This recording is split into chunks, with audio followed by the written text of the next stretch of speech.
Let me tell you, we're going to be working in some new material, right, Stan? Here we have a double door routine.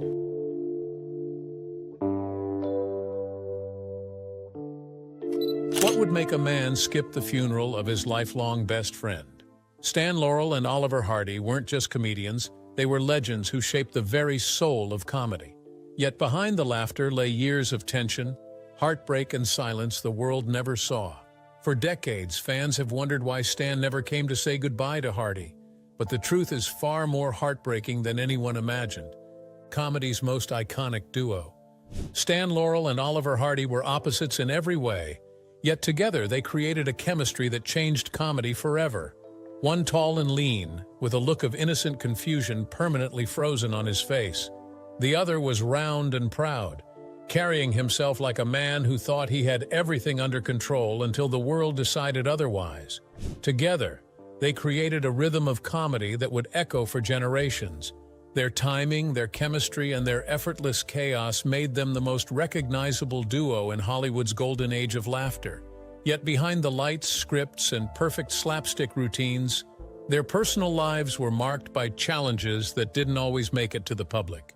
Their paths first crossed in 1921, long before anyone could have guessed what that meeting would mean.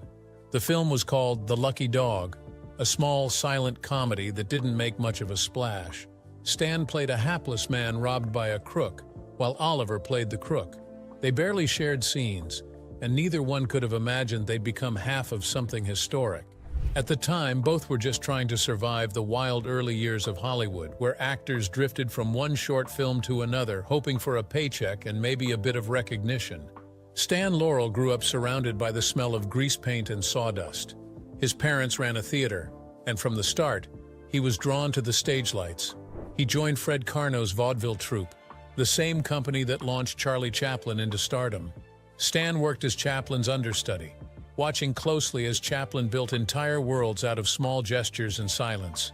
It was a masterclass in physical storytelling, and even though Stan didn't know it then, those lessons would become the foundation of everything he later created. When the troupe toured America, Stan stayed behind to chase new opportunities in film. He bounced between small comedy roles and directing jobs, never quite landing on who he was supposed to be. But he learned about framing, rhythm, and how a single pause or glance could make a scene come alive. These were the details that would eventually define his genius. Oliver Hardy's world couldn't have been more different, yet somehow it led him to the same destination. Hardy started out singing in theaters, then drifted into vaudeville, and finally silent films. His friends called him Babe, a nickname that stuck after a barber used to call him that when he was younger.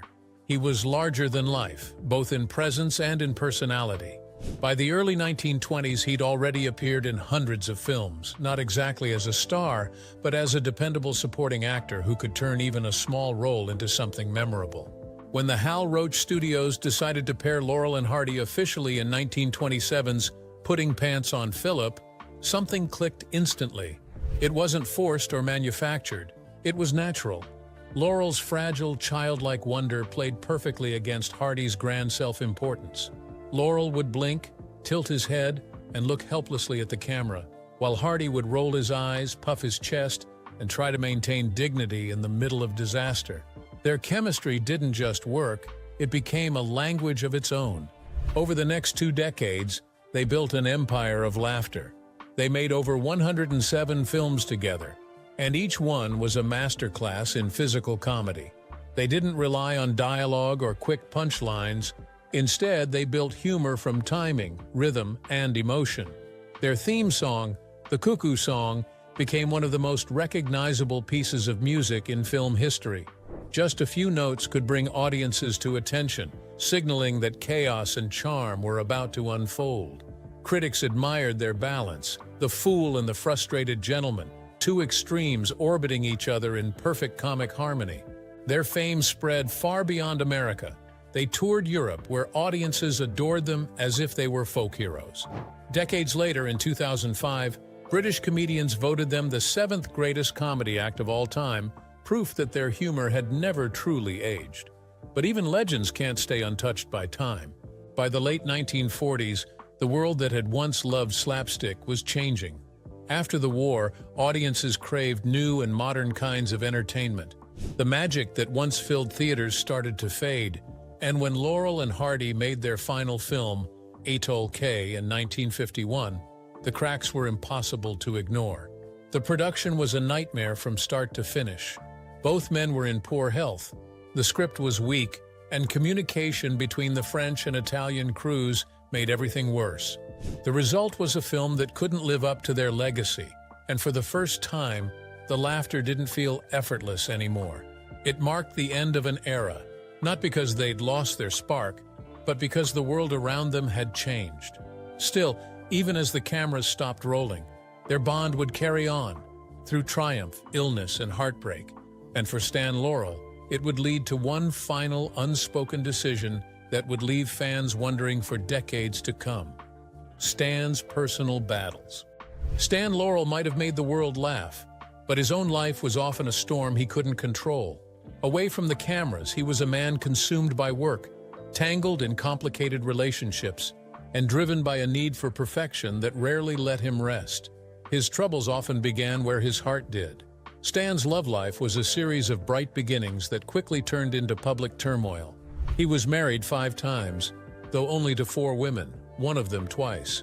The pattern was almost cinematic: passion, misunderstanding, and collapse, repeating like scenes in one of his own farces. Before Hollywood knew him as half of Laurel and Hardy, Stan's first great entanglement was with May Dahlberg, an Australian-born actress and performer. They met while working in vaudeville, and for a time, she was his partner both on stage and off. May was bold, unpredictable, and often jealous of Stan's growing fame. She claimed to have come up with the name Stan Laurel, convincing him to change it from his birth name, Arthur Jefferson, because it sounded better for show business. The name stuck, but so did the tension. May's presence soon became a problem for Stan's career.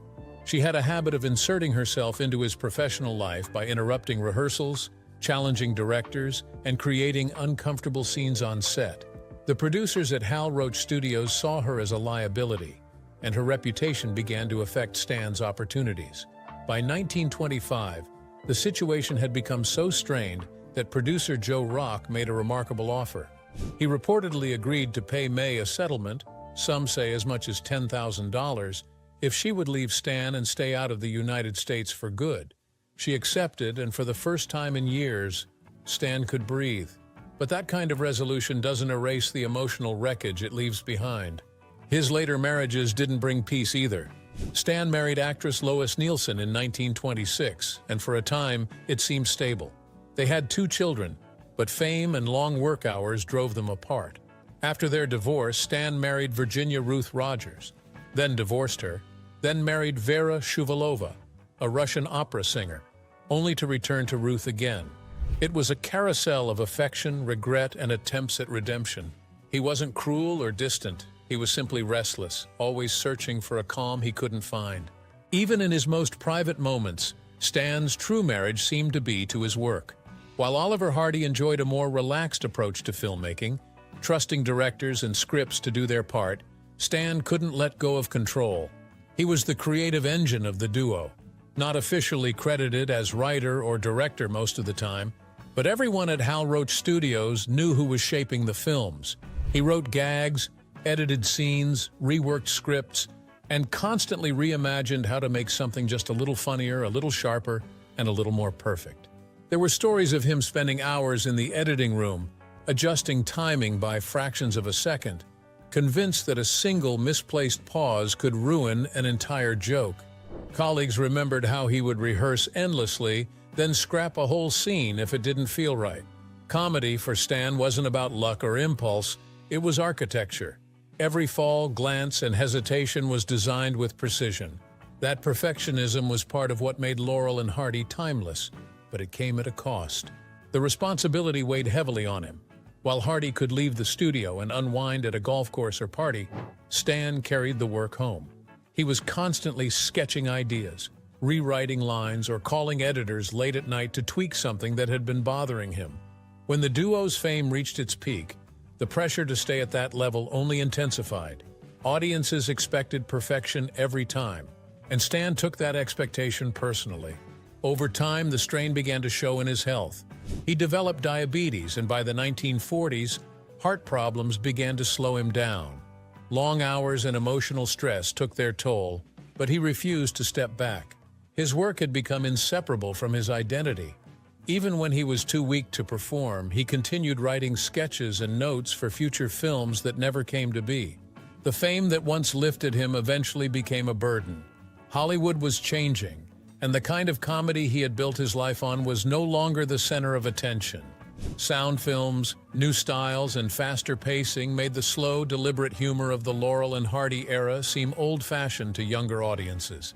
Stan felt it deeply, heartbroken that something so dear to him, something he had built with such care, was slipping away. Every failure felt personal, every success temporary. He poured his heart into laughter, but when the laughter faded, he was left facing a silence that few could understand. And that silence, pressure, and pain behind would soon set the stage for some of the most talked-about moments in comedy history. The duo's controversies. Fame had turned Stan Laurel and Oliver Hardy into the world's favorite pair of fools. But life off-screen was far more complicated than the tidy chaos they created on camera. Behind the charm and comic grace, there were rumors, bad decisions, and emotional cracks that even their closest friends tried to ignore. Stan Laurel had always been the more serious of the two, especially when it came to his craft. But that intensity sometimes spilled into his personal life, where gossip often blurred the line between truth and exaggeration. As the years went by, whispers about his drinking began to surface. Some colleagues said he was struggling with depression, especially during the periods when work slowed down or relationships fell apart. The man known for building perfect scenes on set had suddenly found himself unable to edit the messiness of his own life. There were reports of him retreating from friends, drinking to dull the anxiety that came with both fame and failure. His health was already delicate, and the stress of constant reinvention only made it worse. Insider reports described a man torn between pride in his legacy and fear of irrelevance. Even in his prime, he had been accused of being difficult to work with. Some at Hal Roach Studios said he was too controlling and unwilling to trust anyone else's judgment. He insisted on overseeing every detail, from scripts to props, lighting, and even costume choices. Stan saw comedy as a kind of precision art form, but not everyone saw it that way. Rumors circulated that his perfectionism drove crew members away and sometimes tested Hardy's patience. To some, it felt like tyranny disguised as dedication. Oliver Hardy's life carried its own set of troubles, and while he hid them well under his affable smile, they often made headlines. He was married 3 times, and each marriage seemed to end in heartbreak. His second wife, Myrtle Reeves, was said to have struggled with alcohol, and their relationship became increasingly volatile. Friends recounted arguments that left both of them drained. Hardy, though kind-natured and quick to forgive, often found himself caught in cycles of frustration and guilt. The contrast between his calm demeanor on screen and the chaos at home was stark. Financial troubles also followed him. He was generous to a fault, known for helping friends and spending freely. But his lack of attention to money led to repeated difficulties with taxes. The 1930s and 40s weren't kind to actors who didn't have business sense, and Hardy trusted people who didn't always have his best interests at heart. At times, he owed large sums to the government, and there were stretches where he had to take on smaller or less prestigious work to stay afloat. He rarely complained about it, but it wore him down. Despite these struggles, the public continued to see them as the same 2 lovable men they played on screen. The innocence of their characters had become their shared identity. To millions of fans, they weren't just actors, but symbols of friendship and simple joy. That image was so strong that few could imagine the reality of 2 aging comedians fighting health problems, creative frustrations, and the slow erosion of fame. When stories began to circulate about tension between them, audiences didn't want to believe it. They had built such convincing chemistry that the idea of conflict seemed impossible, yet their partnership was never one of constant harmony. They disagreed about direction, about scripts, and about who should make the final call. Stan's intensity sometimes clashed with Hardy's relaxed nature. There were moments when they barely spoke between scenes, saving their communication for the cameras. where professionalism demanded it. Still, the affection beneath the tension never disappeared completely. The public fascination with their relationship didn't stop at friendship. Over the years, some speculated that their closeness might have been something deeper. They had spent decades together, traveling, working, and relying on one another more than anyone else. They often shared hotel rooms on tour, finished each other's sentences, and appeared inseparable. To audiences, it looked like a partnership that went beyond camaraderie. Rumors emerged suggesting a romantic element, but there was never any real evidence to support it. Most who knew them believed it was a brotherhood, an emotional intimacy formed by years of shared struggle. Still, the gossip lingered, perhaps because their on-screen chemistry was so natural that people couldn't imagine it being purely professional. As they aged, those lines between public image and private reality grew harder to manage. Both men were dealing with their own problems. Stan with his health and restlessness, and Hardy with his health too, finances and emotional fatigue. Yet they kept up appearances whenever they were together. They smiled for photographs, gave polite interviews, and tried to preserve the illusion that Laurel and Hardy still existed in the same way audiences remembered. And as the world moved on, Hardy's struggles would soon grow heavier, taking a toll that no amount of laughter could disguise. Oliver Hardy's tragic decline. Oliver Hardy's decline was one of those Hollywood stories that seemed too cruel for a man who had spent his life bringing laughter to others. The image the world knew, the round, confident gentleman with a bowler hat and a twinkle of self-importance, began to fade slowly, replaced by a fragile version of himself that few recognized. Years of physical strain, poor habits, and the toll of constant performance began to catch up with him, and the transformation was heartbreaking to watch. Hardy's weight had always been part of his screen identity. The size difference between him and Stan Laurel was central to their comedy. The pompous, heavy-set man trying to maintain control while the smaller, clumsy partner ruined everything around him. But off-camera, that weight was a lifelong burden. By the 1940s, his size had become dangerous. Reports suggested he weighed well over 300 pounds, and the physical demands of performing, touring, and filming had started to wear him down. What audiences saw as endearing roundness was, in reality, a health crisis waiting to happen.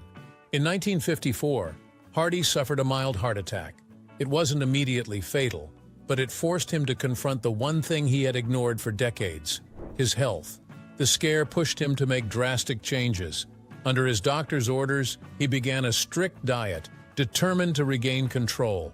Over the next several months, he lost more than 150 pounds, a transformation so extreme that friends barely recognized him. When he reappeared in public, fans were stunned. Gone was the familiar round figure that had symbolized half of the world's favorite comedy team. His face had grown thin, his clothes hung loose, and his once cheerful appearance had taken on a ghostly quality. Some tabloids speculated that he was dying of cancer. Others wondered if he had suffered some mysterious illness. Hardy himself never addressed the rumors directly, but while he remained polite and gentle, there was a quiet sadness about him, as though he understood that the public no longer saw the man they once adored, only a shadow of him. Sadly, his dramatic weight loss did little to save him from the damage already done. Years of heavy smoking and poor diet had taken a severe toll on his heart and lungs. He had been a lifelong smoker, often indulging during breaks on movie sets or between takes. It was part of the culture of the era: studios, dressing rooms, and even sets filled with cigarette smoke. But for Hardy, it became a habit he couldn't break. By the time doctors warned him of its consequences, his body was already struggling to recover from years of strain. The combination of heart issues, weakened lungs, and exhaustion left him increasingly immobile. The man who had once chased Laurel across rooftops and down staircases on camera now moved with difficulty. Offers for film work dried up, partly because audiences wanted to remember him as he had been, not as he had become. He declined public appearances, choosing instead to live quietly with his wife, Lucille, who cared for him devotedly through his final years. In 1956, tragedy struck again. Hardy suffered a massive stroke that left him paralyzed and unable to speak. It was a cruel twist for someone whose life had revolved around performance, timing, and expression. He was bedridden, and though Stan Laurel called and wrote often, Hardy was reportedly too weak to respond. Their bond, which had carried them through decades of laughter and hardship, now existed only in silence. The stroke marked the end of Hardy's public life. He would never work again, never step in front of a camera, and never share the screen with Laurel as he had so many times before. In August 1957, he suffered 2 more strokes in quick succession. His body could no longer withstand the damage. On August 7, 1957, Oliver Norval Hardy passed away from cerebral thrombosis at the age of 65. News of his death spread quickly, and the reaction was immediate. Tributes poured in from across Hollywood, Europe, and beyond. Comedians, actors, and filmmakers who had grown up watching him spoke of his impeccable timing and his warmth as a person. Newspapers described him as a gentle giant, a performer whose humor came from humanity rather than cruelty. Fans who had followed Laurel and Hardy since their early days mourned as if they had lost a friend. Across the world, theaters played reruns of their films, and audiences once again laughed through tears, remembering how much joy he had brought them. Hardy's passing marked more than the death of a man. It was the symbolic end of an era. The golden age of slapstick had already faded, but with Hardy's death, the final curtain seemed to fall on that simpler world of comedy. His absence left a silence that even Stan Laurel couldn't fill.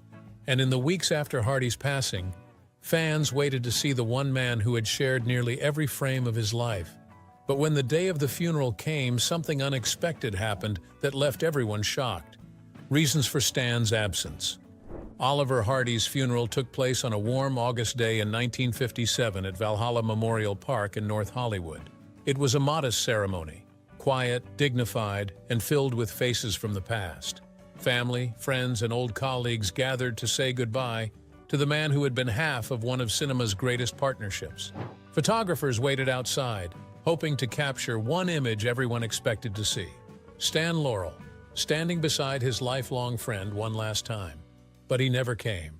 The seat reserved for him remained empty, and for many, that absence became as talked about as the funeral itself. The truth was far more painful than it appeared. By the time Hardy died, Stan was in fragile health himself. Years of exhaustion, diabetes, and heart issues had left him weak. He was living quietly in Santa Monica, writing letters, and recovering from the emotional and physical toll of his career. When the news of Hardy's death reached him, it hit him harder than anyone realized. Insider reports later revealed that after hearing it, he was deeply shaken. The loss wasn't just personal, it felt like a piece of his own identity had been taken away. Attending the funeral wasn't a simple matter of choice. In fact, Stan's doctor strongly advised against it, warning that the emotional strain and the physical exertion could trigger another collapse. His body couldn't handle the travel or the stress. Even if he had ignored the warning, he knew he wouldn't have been able to stand through the service. When asked about his decision, he simply said, "Babe would understand." Babe was Hardy's nickname, the one Stan had used for decades. It was how he referred to him, even in private letters. That short sentence said everything about the depth of their friendship. Stan also understood how public appearances worked, especially when it came to celebrities of their stature. He knew that if he showed up, frail and visibly emotional, the press would turn their cameras on him instead of Hardy. The funeral would stop being about the man being laid to rest, and instead become a spectacle about the survivor. He didn't want that. The day belonged to Hardy, and any distraction, even one born out of love, would have felt wrong. His absence, however, was easily misread. Newspapers at the time speculated that something had gone wrong between the two men.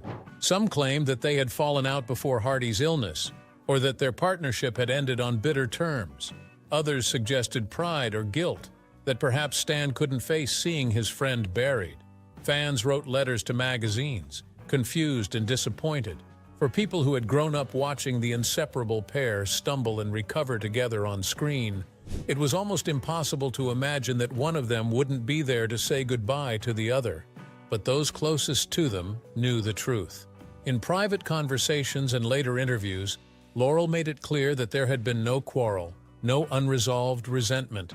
Their friendship had endured until the end. In fact, during Hardy's final months, Stan had reached out to Lucille Hardy often, asking for updates and sending letters of comfort. After the funeral, he received messages of sympathy from fans and colleagues around the world, but he remained largely silent about his grief. When pressed by reporters, he would only say that he had lost his best friend. Even when illness confined him to his home, he continued to write jokes, short skits, and ideas, many of which still included Hardy's name beside his own. It was as though he couldn't imagine creating without him. Every unfinished idea seemed to end the same way, with Hardy's character waiting just off screen, ready for the cue that would never come. After Hardy's death, Stan Laurel quietly withdrew from public life. The stage, once his second home, no longer held meaning without his partner beside him. He never performed again, refusing every offer that came his way. To him, Laurel and Hardy had been a single creation, something that couldn't exist with only one half. Instead, he spent his final years surrounded by mementos of their career, photographs, letters, and scripts from films that had defined an era. Even in retirement, he continued to write. Piles of sketches and unfinished scripts filled his desk, each one carrying his familiar touch of timing and simplicity. But he had no intention of performing them. Writing became his quiet routine, a way to stay connected to the craft that had given him purpose. He also answered fan mail diligently, sometimes typing long, thoughtful letters to admirers who had grown up laughing at his work. Visitors were often surprised by how warm and humble he remained, always ready to share stories about Hardy and their years together. In 1961, the Academy of Motion Picture Arts and Sciences honored him with an honorary award for his contribution to film comedy. However, while he was deeply moved by the recognition, he didn't attend the ceremony. Much like the rest of his later life, he preferred to stay out of the spotlight. Stan Laurel died in 1965 at the age of 74 from a heart attack, leaving behind a legacy that continues to shape comedy to this day. He is remembered not only as a pioneer, but also as a loyal friend who never stopped laughing with the one he lost. What do you think? Was there more to Stan's absence? Drop your answers in the comments section below. If you enjoyed this video, don't forget to click on the next video on your screen like this video and subscribe to our channel for more updates.